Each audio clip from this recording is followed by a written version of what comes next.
Xin kính chào quý vị và các bạn đang theo dõi Ngẫm Quanh Ta. Quý vị thân mến, phụ nữ khá hơn sau ly hôn đều có một đặc điểm. Tôi thấy một người phụ nữ trung niên đã ly hôn viết gì đó. Cô ấy nói, từ chuyện tình cảm trong trường đến váy cưới. Cô chưa bao giờ nghi ngờ tình cảm của chồng mình trong hơn 10 năm chung sống. Nhưng điều cô không ngờ tới chính là anh vẫn phản bội cuộc hôn nhân của họ. Sau khi biết sự việc, cô đã dành một buổi chiều để bình tĩnh lại rồi đệ đơn ly hôn chồng. Anh khóc lóc thảm thiết và nhiều lần bày tỏ quyết tâm không muốn ly hôn. Nhiều người cũng khuyên cô rằng cuộc sống sau ly hôn sẽ khó khăn, nhưng thái độ của cô vẫn kiên quyết. Cô tin rằng gian lận có thể xảy ra nhiều lần. Cô mắc chứng sợ thần bí về mặt cảm xúc và không muốn bị đánh lần nữa, chứ đừng nói đến việc phải ổn định phần đời còn lại của mình. Cuối cùng, hai người ly hôn, quyền nuôi con gái thuộc về cô. Những người khác cho rằng ly hôn là đau khổ, nhưng chính nhờ ly hôn mà cô đã suy nghĩ lại cuộc đời mình. Sau khi tuân theo các quy tắc trong 40 năm, cô phát hiện ra rằng cuộc sống có thể là một thế giới khác. Cô bắt đầu chạy bộ, tập thể dục nhịp điệu và đọc sách, và những ngày của cô đột nhiên trở nên trọn vẹn và hạnh phúc. Con gái bà cũng bị lây nhiễm bởi bà và trở nên lạc quan, tự tin hơn. Thông thường, khi nhiều phụ nữ gặp phải sự phản bội trong hôn nhân, họ cảm thấy trời như sập, không biết phải đối mặt như thế nào, giống như một con ruồi không đầu, trằn trọc không tìm ra được manh mối. Có người cho rằng cả cuộc đời mình thế là xong. Nếu không có hôn nhân ổn định thì việc tái hôn sẽ mang lại quá nhiều đau khổ, rắc rối, quá phức tạp. Vì vậy, tôi thà chịu đau khổ trong cuộc hôn nhân này còn hơn để các con lớn lên trong môi trường ly hôn hay tái tổ chức. Nhưng liệu cuộc sống như vậy có thỏa đáng không? Suy cho cùng, cuộc đời rất ngắn ngủi, vậy sống trong đau khổ hàng chục năm để làm gì? Nhiều lúc, người ta nghĩ đến việc làm thế nào để thay đổi người khác, đặc biệt là thay đổi bạn đời trong hôn nhân để đảm bảo sự ổn định trong suốt cuộc đời. Nhưng trên thực tế, năng lực của một người có hạn, muốn thay đổi người khác thực sự rất khó. Không có trình độ nhất định, cho dù đối phương trước mặt bạn làm một cử chỉ, làm sao bạn biết đây có phải là sự thay đổi từ trong lòng của họ hay không? Một khi phát hiện ra anh ấy có ngoại hình khác, lúc đó bạn sẽ làm gì? Thay vì luôn nghĩ đến việc thay đổi người khác, tốt hơn hết bạn nên nỗ lực thay đổi chính mình. Nếu bạn không thể cứu người khác, bạn phải học cách tự cứu mình. Người phụ nữ trung niên ở đầu bài viết thực chất là một người bình thường. Trước đây tôi đắm chìm trong cuộc sống nhu yếu phẩm hàng ngày, cuộc sống chỉ trôi qua, tôi chưa bao giờ nghĩ về cuộc đời mình một cách sâu sắc hơn. Đột nhiên một ngày tôi ly hôn và có rất nhiều thời gian rảnh rỗi trong cuộc sống. Lúc đó tôi mới nhận ra rằng ngoài hôn nhân, cuộc sống còn rất nhiều điều thú vị. Cô ấy có rất nhiều ý tưởng, muốn học hỏi rất nhiều thứ vào ngày của cô ấy rất bận rộn. Khoảng 1 năm sau khi ly hôn, cô nhận được cuộc gọi từ gia đình chồng cũ, cố gắng thuyết phục họ tái hôn và nói rằng chồng cũ của cô đã chia tay người yêu. Cô tất nhiên không đồng ý, cô chia tay một cách có danh dự, dành cho đối phương chút tôn nghiêm cuối cùng, cũng không muốn xé nát mọi chuyện quá tệ trước mặt các con mình. Sẽ là nói dối nếu nói rằng không đau đớn, tôi phải tự mình gánh chịu mọi buồn phiền, tủi nhục. Nhưng hiện tại cô đã hiểu, cuộc đời chỉ kéo dài mấy chục năm, nửa đầu cuộc đời đã trôi qua. Cô không muốn sống trong vướng mắc suốt quãng đời còn lại. Điều quan trọng nhất là giờ đây cô đang có một cuộc sống trọn vẹn và hạnh phúc. Phải nói rằng thái độ sống của người phụ nữ này đáng để nhiều người học hỏi. Trong cuộc sống có rất nhiều lúc chúng ta bất lực. Thay vì phàn nàn và đau khổ không ngừng, tốt hơn hết bạn nên thay đổi lối sống và xem xét lại cuộc đời mình. Trước đây, cô hiếm khi sống cho riêng mình trong cuộc hôn nhân. Ngoài công việc, mỗi ngày đều xoay quanh gia đình, đàn ông và con cái. Nhưng giờ đây, đứa trẻ đã lớn, có không gian sống và vòng bạn bè riêng, bởi nó cũng cần định hình lại cuộc sống, thiết lập những mục tiêu mới, phát triển những ý tưởng mới. cuộc sống này sẽ không được sống một cách vô ích.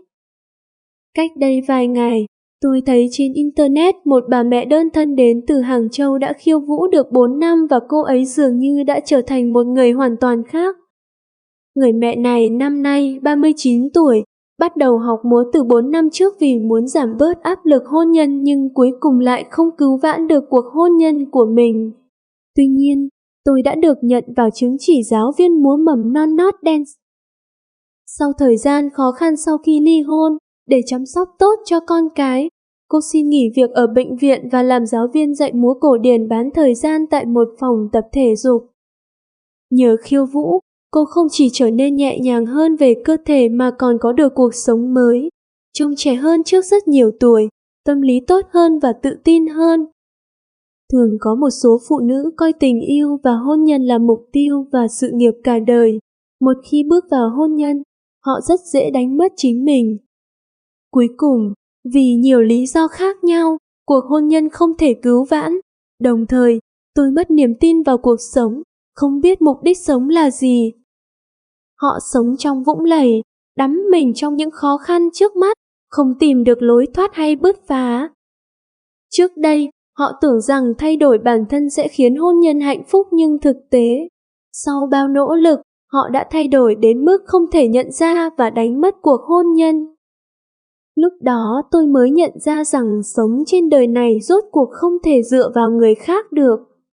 Chỉ bằng cách dựa vào chính mình, bạn mới có thể sống cuộc sống mà bạn mong muốn. Thực tế, hôn nhân không bao giờ là tất cả trong cuộc sống. Dù ai cũng mong muốn có một cuộc hôn nhân hạnh phúc nhưng không phải ai cũng có được may mắn như vậy. Nếu chẳng may bạn bị người mình yêu phản bội thì bạn phải hiểu rõ ràng để đưa ra quyết định.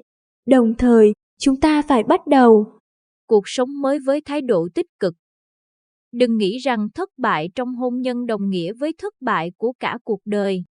Vì tình cảm là chuyện giữa hai người nên đôi khi bạn cố gắng hết sức mà chẳng làm được gì, phải học cách buông bỏ và buông bỏ. Suy cho cùng, cuộc đời vẫn còn rất dài, không thể bị lu mờ bởi một sai lầm. Cuộc sống là của riêng bạn, và chỉ có bạn mới có thể là vị cứu tinh của chính mình, và chỉ có bạn mới có thể tự cứu mình. Hầu hết đàn ông chỉ muốn hai điều này trong chuyện ngoại tình.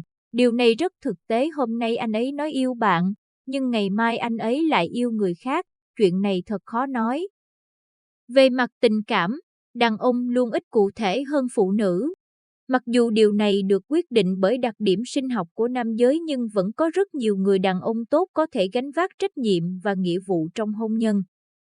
Họ hiểu rằng một gia đình ổn định, vợ chồng yêu thương là nền tảng của cuộc sống và là điều kiện tiên quyết để thành công trong sự nghiệp. Nhưng cũng có một số người đàn ông sau khi thành công trong sự nghiệp lại cảm thấy mệt mỏi với những cuộc hôn nhân nhàm chán và có những người phụ nữ khác ngoài hôn nhân. Nhưng những người phụ nữ đó cảm thấy rằng họ là tình yêu đích thực của đàn ông và chỉ có họ mới là những thiên thần cứu rỗi đàn ông. Nhưng thực tế, đàn ông chỉ tìm kiếm hai điều này trong chuyện ngoại tình.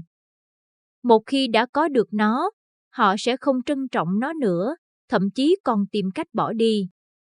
Họ luôn tò mò về những điều mới mẻ, và khát khao chinh phục mạnh mẽ khiến họ không thể từ bỏ những thứ mà họ không thể có được.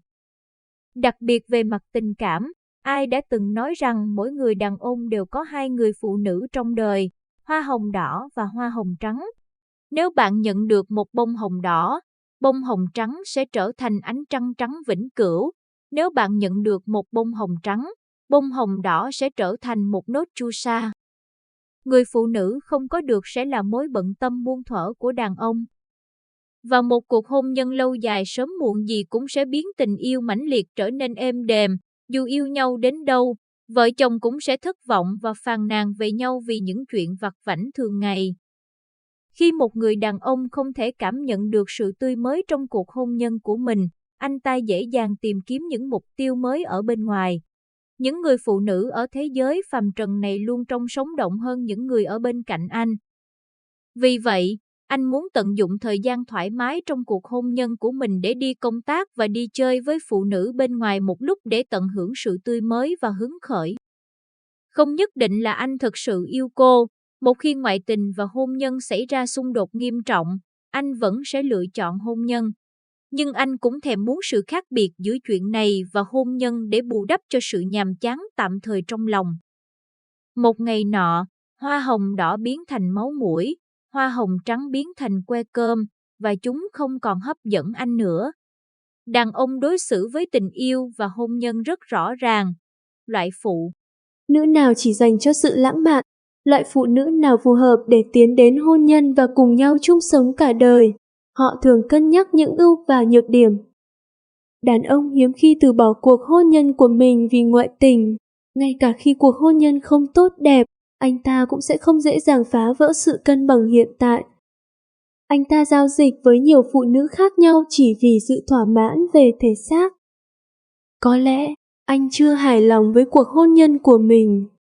Vì khi vợ mang thai và sinh con, anh phải chăm sóc thân thể cho cô ấy. Một số phụ nữ sau khi sinh con sẽ có giai đoạn cảm thấy sợ hãi và mệt mỏi với cuộc sống hôn nhân. Lúc này, khi nhu cầu sinh lý của người đàn ông không được đáp ứng, anh ta sẽ tìm kiếm một người phụ nữ khác ngoài hôn nhân. Nhưng chỉ giới hạn ở tình dục, anh sẽ không cho phép đối phương lung lay cuộc hôn nhân của mình.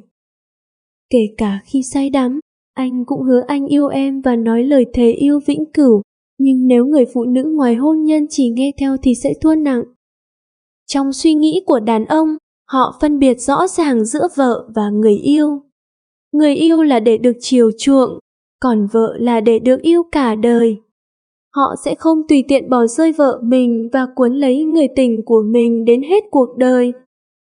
Trừ khi người yêu có thể mang lại cho một người đàn ông nhiều lợi ích hơn hôn nhân có thể mang lại cho anh ta. Nếu không, anh ấy chỉ đơn giản là giải quyết những nhu cầu vật chất và bù đắp sự thiếu hụt tình cảm trong hôn nhân mà thôi. Cảm xúc của đàn ông luôn tương đối lý trí. Trong từ vựng của họ, tình dục và tình yêu là những thứ hoàn toàn khác nhau. Họ có thể ngoại tình với một người phụ nữ mà họ không hiểu, nhưng họ sẽ chỉ dành tình yêu cho người phụ nữ mà họ muốn cưới. Vì vậy, nếu người phụ nữ rơi vào tình trạng ngoại tình, cô ấy vẫn cần phải tỉnh táo kịp thời và đừng bao giờ nhượng bộ một cách mù quáng. Bởi vì người đàn ông đó chỉ đang tạm dừng cuộc hôn nhân và tìm kiếm sự an ủi tinh thần bên ngoài cuộc hôn nhân, anh ta chưa nghĩ đến kết quả mà mình mong muốn. Nếu anh ấy thực sự yêu bạn, anh ấy sẽ không chỉ ngoại tình mà còn giải quyết các vấn đề trong hôn nhân rồi đến với bạn một cách công khai và sẽ không đẩy bạn vào nơi tối tăm. Khi bắt đầu hẹn hò với bạn, anh ấy không nói đến chuyện kết hôn và cũng không hứa hẹn bất cứ điều gì với bạn. Điều này có nghĩa là anh ấy đã có được điều mình muốn từ bạn và không còn gì đáng để níu kéo nữa. Anh muốn quay lại bất cứ lúc nào. Vì vậy, nếu một người phụ nữ đã nhìn thấu tâm hồn đàn ông, cô ấy đừng ngu ngốc nữa, đừng liều lĩnh tuổi trẻ. Thể xác và trí óc của mình vì một người đàn ông đã có gia đình, lãng phí những năm tháng đẹp nhất của mình một cách vô ích và gây ra nhiều tổn hại cho trái tim cô ấy. Cảm ơn quý vị đã lắng nghe, chúc quý vị nhiều sức khỏe, xin chào và hẹn gặp lại.